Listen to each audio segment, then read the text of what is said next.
Esta es una historia real compartida en Reddit por un chico que tuvo que convertirse en padre a los 13 años. No por elección, sino porque alguien tenía que hacerlo, por respeto a su privacidad. Todos los nombres han sido modificados. Mientras otros adolescentes pensaban en fiestas, citas o exámenes, Teo aprendía a preparar biberones, a leer prospectos médicos y a llenar la nevera con lo poco que ganaba en un trabajo de medio tiempo. Todo para que sus hermanos, Jaime y Katie, pudieran tener algo parecido a una infancia. Pero cuando llegó el momento de reconocer su esfuerzo, los padres que habían estado ausentes durante años decidieron volver. No para agradecerle, sino para arrebatarle todo.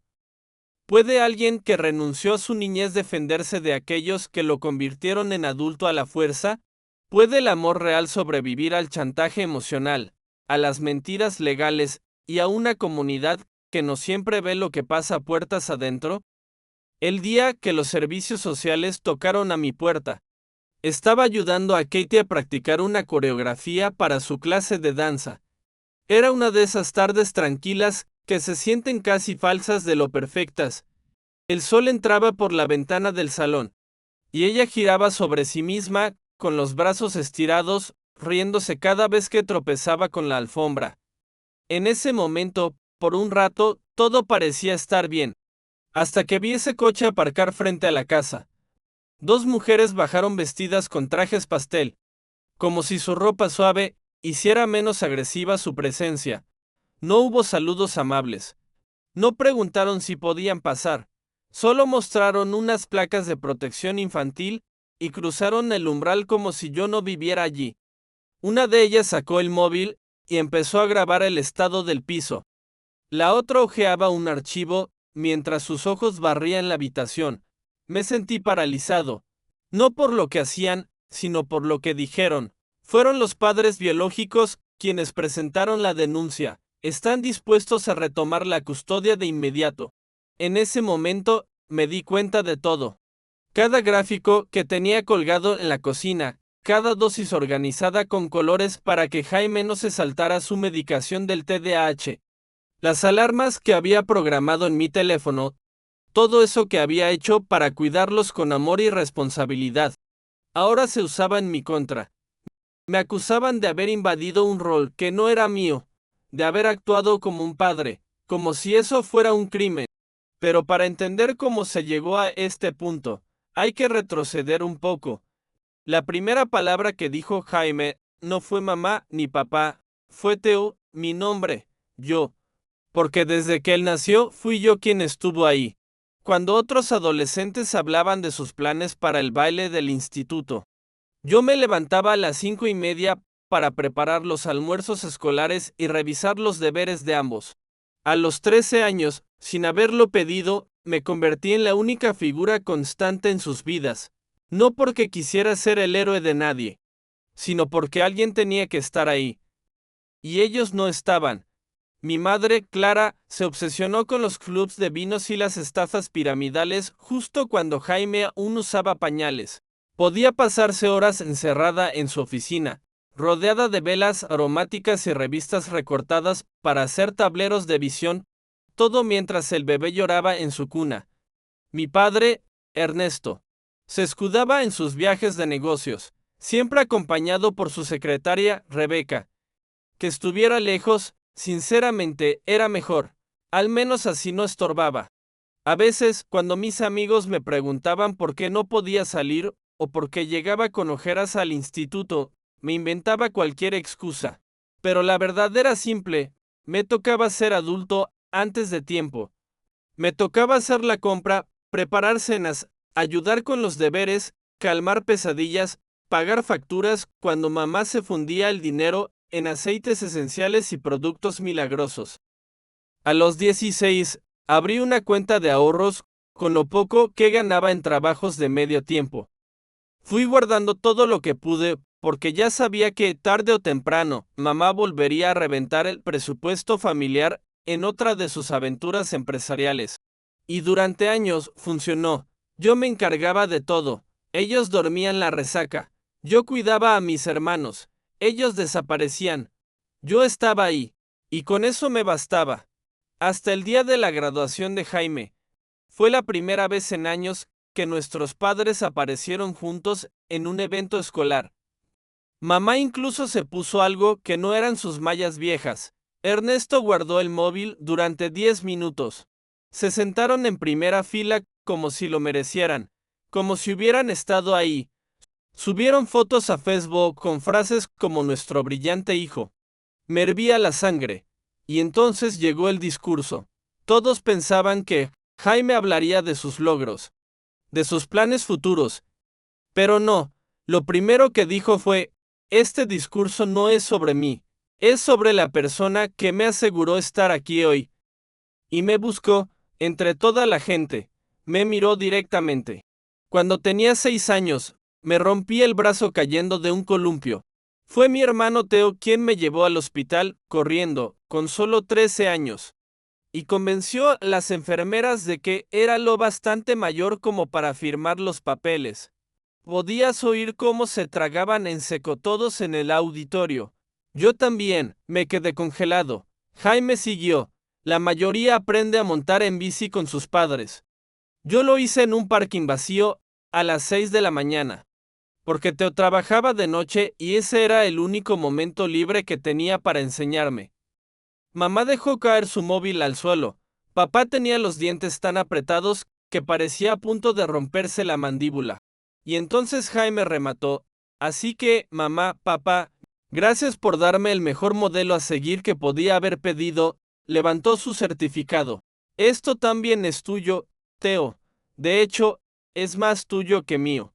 Porque mientras nos criabas, tú renunciaste a tu infancia. Y ahí sí. Todo el auditorio rompió en aplausos, primero tímidos, después ensordecedores. Al salir, los familiares se acercaron a abrazarnos, a mí y a mis hermanos, no a ellos. La abuela me abrazó fuerte, con lágrimas en los ojos. Me dijo, pensábamos que solo eras un hermano mayor muy responsable. No sabíamos todo tu esfuerzo. Y nuestros padres, bueno, ellos desaparecieron antes de que terminara la recepción. Silencio total. Ni una palabra más. 48 horas después, los servicios sociales estaban en la puerta, y todo lo que había hecho con tanto cuidado, con tanto amor, ahora lo usaban como evidencia en mi contra. Como si el hecho de haber asumido un rol que ellos abandonaron voluntariamente, me convirtiera en el problema. Como si haber cuidado a mis hermanos fuera una transgresión. Desde la ventana, vi llegar el coche de Ernesto, un Mercedes nuevo, impoluto. No lo había visto nunca. Iba con su traje caro, el móvil pegado a la oreja. Clara bajó del asiento del copiloto, tecleando en el teléfono como si fuera una ejecutiva ocupada. Y segundos después, mi móvil vibró. Era una notificación de Facebook. Clara acababa de subir una publicación, luchando por recuperar a mis bebés. Oraciones necesarias. Había etiquetado a 37 personas. Y había escrito mal el segundo nombre de Jaime, el mismo que, según ella, había elegido en honor a su propio padre. No sabía si reír o llorar. De verdad, todo era tan absurdo y al mismo tiempo tan cruel. Las trabajadoras sociales apenas me miraban mientras les explicaba el sistema de colores que había creado para las medicaciones de Jaime. Cada color representaba un horario, una dosis específica, una necesidad concreta. Les enseñé las alarmas del móvil que había programado como respaldo, para asegurarme de que nunca se nos olvidara ninguna toma. Mis manos temblaban mientras hablaba, no de miedo, sino de impotencia. La más baja de las dos me interrumpió sin levantar la vista. ¿Tienes algún documento legal? ¿Tutela? ¿Poder notarial? Se me hizo un nudo en la garganta. ¿Poder notarial? Nunca lo consideramos necesario. Yo me había encargado de todo desde que tenía 13 años. ¿Qué más necesitaban ver? ¿Una carta firmada por Dios? Entonces escuchamos el chirrido de unos neumáticos. La abuela Carmen irrumpió por la puerta como un vendaval. Venía gritando que quería llevarse a los niños, que esto era una injusticia. Su cara estaba roja como un tomate y se sujetaba el pecho. Yo ya sabía lo que estaba pasando. El azúcar le estaba bajando. Corrí sin pensarlo.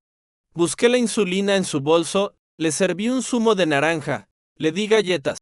Mientras ella recuperaba el color sentada en la cocina, al fondo escuchaba la voz de Clara.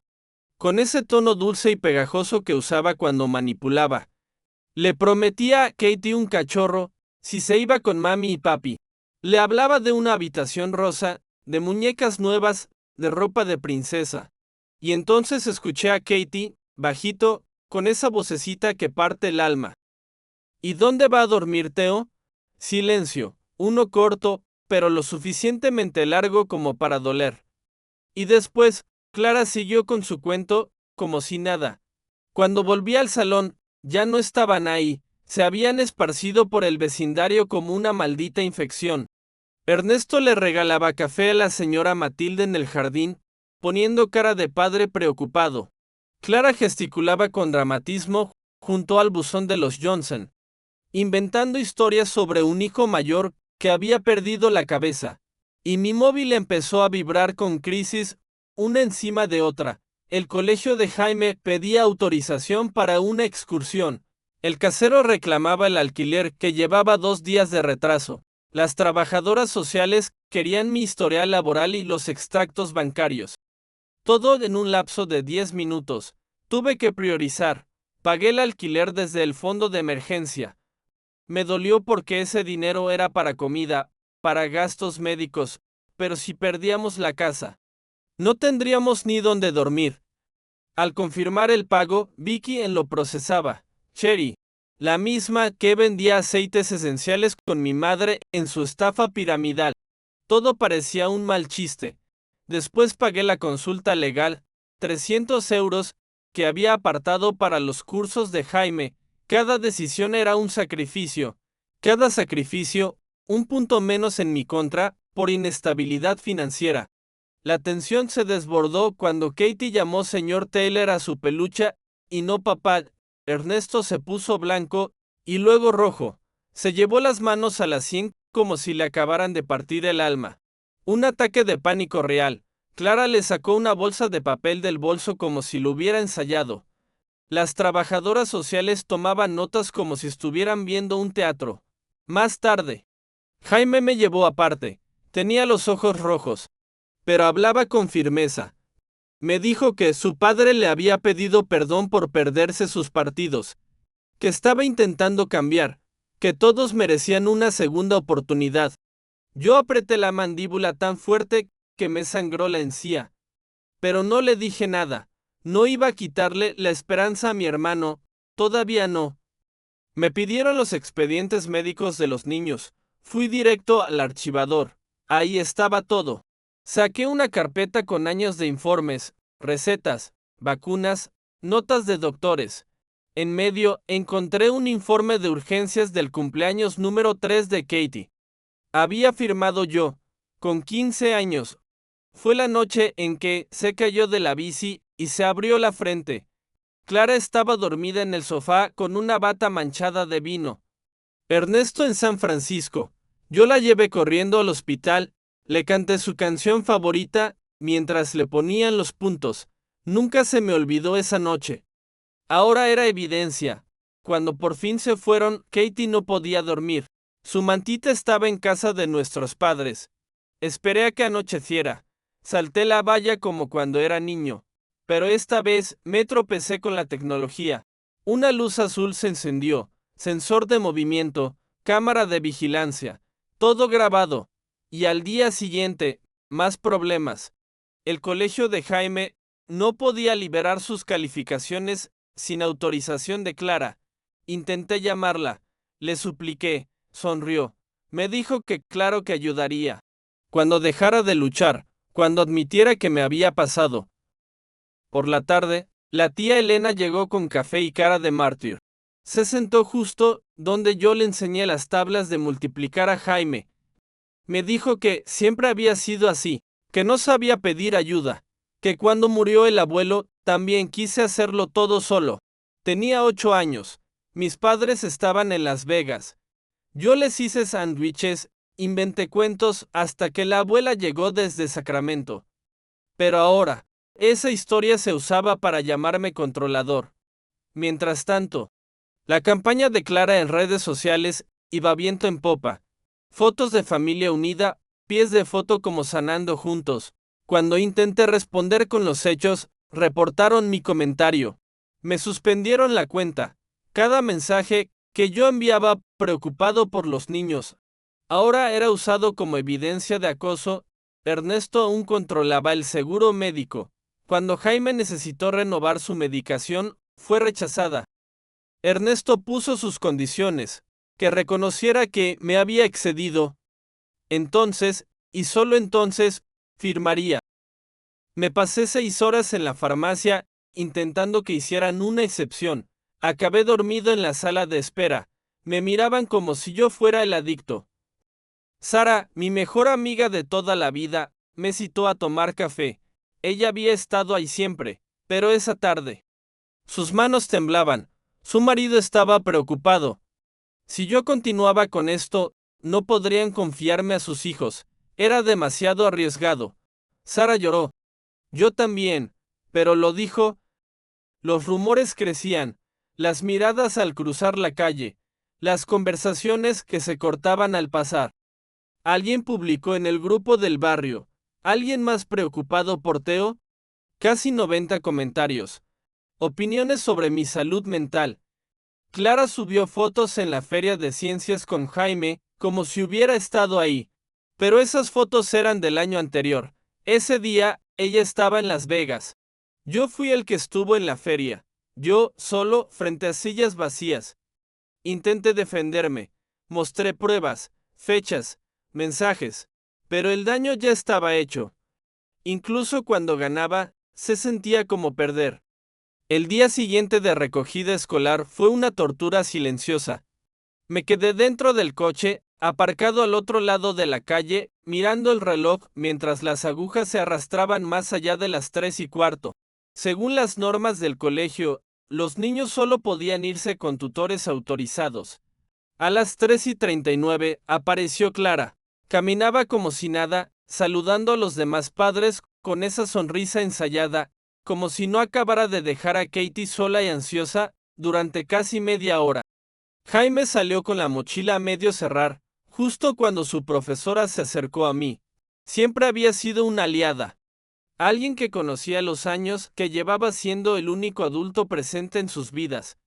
Pero esta vez su expresión era distinta. Me apretó la mano en silencio y me dijo que la dirección le había pedido mantenerse al margen. Tenía 3 hijos, no podía arriesgarse, y se marchó. Esa clase de abandono dolía más que cualquier grito. Luego llegó una propuesta de acuerdo del abogado de mis padres.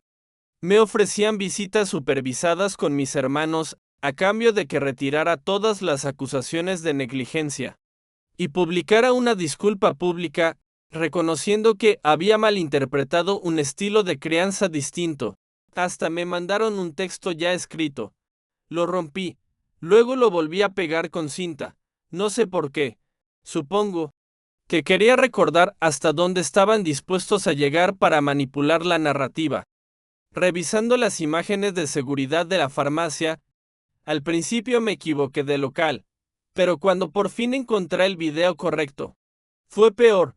Clara parecía comprando vino y boletos de lotería, mientras Jaime esperaba solo en el coche. Con 39 grados de fiebre. Las horas coincidían exactamente con los registros del pediatra. Después, la profesora de arte de Katie encontró un sobre escondido en su cubículo. Eran dibujos, decenas. En todo salía yo cocinando, ayudándola con los deberes, arropándola por la noche. Y en un rincón, las figuras de mamá y papá, pequeñas, apartadas. Siempre con copas o móviles en la mano. La historia real estaba ahí, dibujada con crayones. Más tarde, salieron a la luz irregularidades en las recetas médicas que los de servicios sociales habían fotografiado. Resultó que Clara había falsificado recetas usando los nombres de los niños.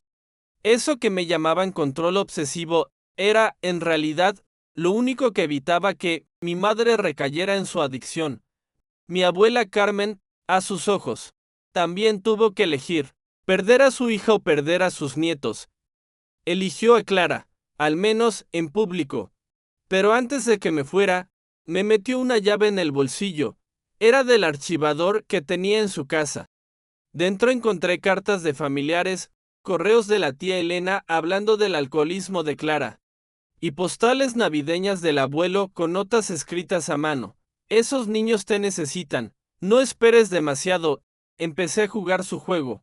Mis publicaciones hablaban de sanar, de reconciliación, de familia. Pero mientras tanto, lo documentaba todo. Aprendí a sonreír mientras tomaba fotos. Un día, me crucé con Rebeca por casualidad en una cafetería. Mientras hablaba por teléfono, le tomé una foto a su coche. En el salpicadero, el horario de béisbol de Jaime y un pase de aparcamiento del edificio donde trabajaba Ernesto. Piezas del rompecabezas. La cuenta compartida de iCloud fue una mina. Había olvidado cambiar el acceso. Descargué todo. Clara desmayada en el sofá, Katie jugando sola, fotos de viajes entre Ernesto y Rebeca. El primer día de colegio de Jaime, solo conmigo. Guardé todo antes de que me cerraran el acceso. Y entonces apareció el padre biológico de Jaime, salido de prisión. Nunca nos habían dicho que Ernesto no era su verdadero padre. Ahora ese hombre también exigía derechos. La batalla legal ya no era entre dos partes, era un caos. Cada decisión se sentía como una trampa. Una cita con la terapeuta de Katie coincidía con una diligencia legal clave. Fui al juzgado. Eso quedó reflejado como cita médica no cumplida. Otra marca más en mi contra. El dinero desaparecía. Años de ahorros, trabajos de medio tiempo, todo se evaporaba en honorarios. Mientras tanto, Clara usaba el seguro de vida de Ernesto para pagar un bufete de lujo. Ese dinero iba a ser para la universidad. Pero claro, prioridades. El punto de quiebre fue en la pizzería favorita de Jaime. Queríamos un momento tranquilo. Los padres aparecieron con su abogado. Ernesto golpeó la barra. Nos echaron a todos. Le quitaron a Jaime su lugar seguro. Y poco después me echaron del trabajo. Demasiado drama, demasiadas ausencias. Oficialmente fue una decisión mutua. Algunas noches dormía en el coche, cerca del colegio. Decía que era por seguridad, pero la verdad era que ya no tenía casa. Mi piso sin ellos era solo cemento y paredes frías. Un día, el tío Roberto vino a buscarme, ojeroso, derrotado. Me pidió que parara, que estaba destrozando a su hermana. No dijo nada de todo lo que ella había destrozado primero. Lo más jodido es que todo lo que hice para proteger a mis hermanos empezó a romper otras vidas. Una profesora fue suspendida, su marido la dejó, otra perdió la custodia de su hijo, gente buena. Y aún así, seguí. Tenía que hacerlo. Incluso cuando Sara me encontró en el supermercado y me preguntó si no creía que mis padres habían cambiado. Incluso cuando dudé, una noche encontré un ensayo de Jaime, titulado Lo que me pone triste. Decía que se sentía invisible, que ya no sabía si merecía ser amado. Nunca vi ese texto antes. Estaba demasiado ocupado pagando facturas, peleando con abogados, cubriendo todo. Me dolió, porque yo quería protegerlos. Pero tal vez, sin darme cuenta, los estaba ahogando también. El juicio se adelantó. Mi abogado estaba fuera del país. Lo hicieron a propósito. Guerra legal sucia. En el juicio, escuché la declaración de Clara. Al principio quería ser buena madre. Luego llegó el vino. Luego la culpa. Y luego, yo. Según ella, yo le robé la oportunidad de redimirse. No lo salvé. Le robé el castigo que la habría hecho cambiar. Eso me destrozó, porque tenía razón en parte. Le quité el espejo, le quité el despierta, y ella eligió seguir durmiendo. Ernesto, por su parte, cometió su error fatal. En su declaración jurada, dijo estar en una conferencia cuando Jaime estuvo hospitalizado, pero esa conferencia fue cancelada por una tormenta. Él se fue igual. Pasó 3 días con Rebeca, mientras su hijo luchaba por respirar. Presenté la prueba, no para herir, solo para que la verdad saliera a la luz. Profesores, médicos, vecinos, todos contaron lo mismo. 2 adultos ausentes, un adolescente agotado. La verdad era clara. Pero yo no sentía victoria, solo cansancio, un cansancio que no se cura durmiendo. Ahora todo depende del informe del doctor Peterson, un psicólogo del tribunal, 3 entrevistas y decidirá nuestro destino. Todo lo que hice, todo lo que sufrimos, reducido a unas cuantas horas de evaluación. Pero bajo todo esto, bajo las mentiras, los juegos, los juicios, solo queda una cosa. 2 niños, 2 niños que merecen sentirse seguros. Así que sigo en pie, aunque todo lo demás se venga abajo. Los comentarios explotaron casi al instante. Gente de todas partes empezó a dejar mensajes, y aunque no conocían a Teo, lo sentían como si sí. Uno de los más votados decía simplemente, llorando en mi escritorio: no tengo idea de cómo sigues adelante, pero te juro que mereces el mundo. Otro fue más directo: criaste a esos niños tú solo. Punto. Nadie debería tener que hacerlo. Pero lo hiciste, y lo hiciste bien. Una abogada apareció entre los comentarios diciendo: trabajo en derecho familiar. Lo que has descrito pasa más de lo que la gente cree, pero nadie lo cuenta así. Gracias por contarlo. Alguien más escribió: tengo hijos. No puedo ni imaginar fallarles de esa forma. Leí todo esto con un nudo en el estómago. Una chica compartió algo corto pero bruto. Yo, también fui tú. Crié a mi hermana desde los 12. Me hiciste sentir menos sola.